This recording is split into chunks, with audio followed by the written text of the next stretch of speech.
Hey everybody, it's Chris, and I thought I would show you how I mix my pouring medium. I've had a couple of requests for this, and I thought it might be a quick little video for you.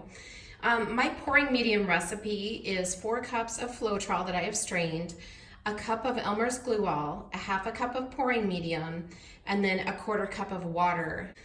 So I find that if I do a little bit smaller batch, sometimes that works better for me.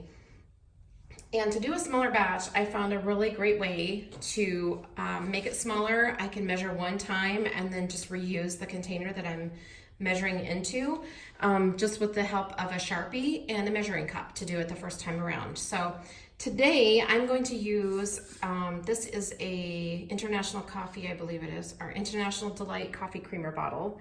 You could use any bottle. Like I have another clear bottle here. Really, it doesn't matter. We just need a container that we can put marks on.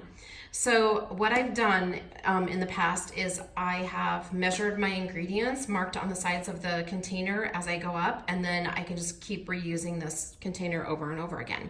So let me set this to the side and show you. I have my Floetrol, my Elmer's glue all, and then the Liquitex pouring medium. And then these items are from the Dollar Tree. So the measuring cup was $1, this little strainer was $1.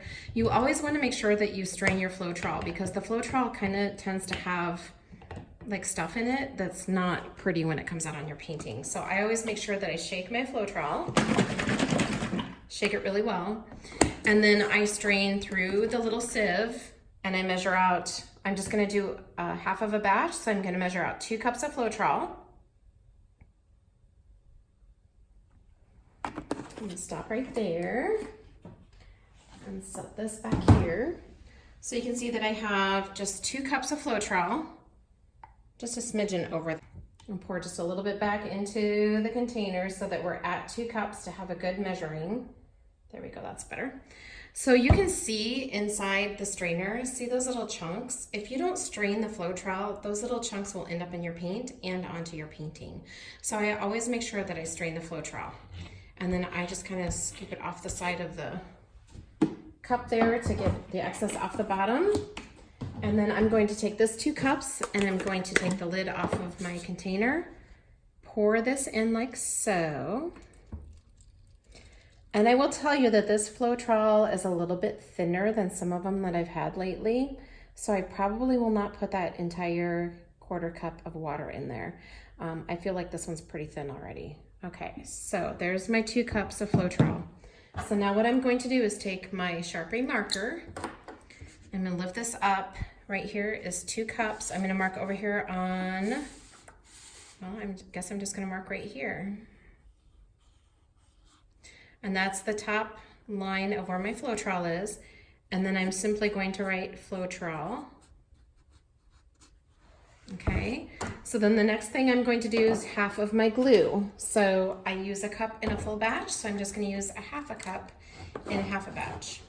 So I'm gonna go back to my measuring cup again. And I'm just gonna pour in a half a cup of glue all, just like so. And then that's gonna go into the bottle. Since this is a little bit thicker, I kind of tend to let this drain out a little bit more. That's pretty good.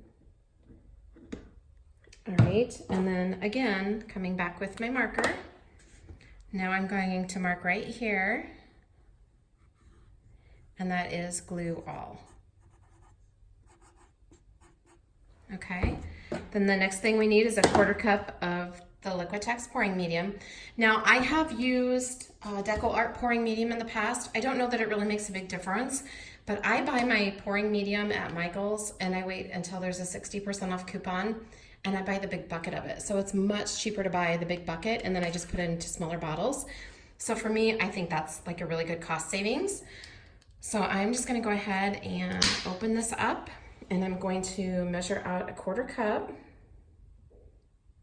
of the pouring medium. And then that's gonna go into my bottle.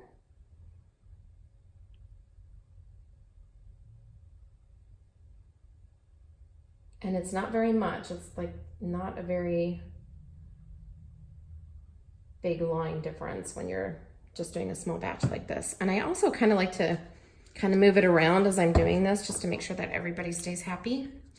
Okay, so taking my marker again, and since I moved it around, that probably wasn't a fantastic idea because that obviously made it go up a little bit, but I think we're right here.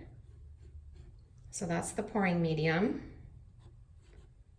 And I'm just gonna put PM because I know that that's pouring medium. And then from here, since my Floetrol was a little bit thinner than it usually is, I'm just gonna put like a little splash of water in my measuring cup. And the reason I'm doing it in the measuring cup is that I want to kind of mix the water around in there and get out those little lovely bits of goodness of my pouring medium recipe. So I'm just gonna kind of swirl that around and get out the rest of it and then pour that into my measuring cup. So normally you would do about 1/8 of a cup for this half recipe, but because my Floetrol was thinner today, I didn't put quite as much water in. And then you just simply put the lid on. So you could actually mark a line. I don't mark a line for my water. I just know that I need to put, you know, I kind of know what 1/8 of a cup is, I guess, or a splash of water. And then I just mix it really well. And now I have a batch of pouring medium ready to go. And how I mix my paints, I usually use about 1 part of paint to about 3 to 4 parts of pouring medium. It all depends on the thickness of the paint that I'm working with, as well as the consistency when I mix my pouring medium in. So if you're using like the Deco Art bottle, the little bottles of paint that are very liquidy, you probably would only be able to add 1 or 1.5 parts of pouring medium to 1 part of that paint because it's so much thinner. But if you're using 2 paints, like the Liquitex Basics, I can usually use about 3 to 4 parts of pouring medium to 1 part of paint. And then, as you guys know, I mix my paints up and then I keep them in the little condiment bottles and I write the name of the paint on there. If I'm getting fancy, I get my label maker out and I actually put a label on there so that I know what the color of paint is. And I have all of my paints mixed up. I keep them pre-mixed and they're ready to go when I want to pour. So I keep them in my condiment bottles and my paint lasts. I probably have some paints that have been mixed up a couple of months if it's a paint color that I don't use really often. So this is just a really nice tip. Hopefully it helps you.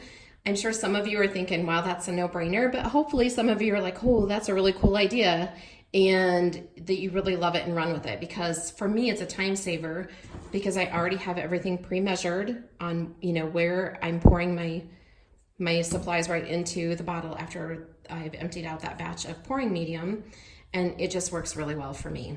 This works really well for me. I hope it works great for you.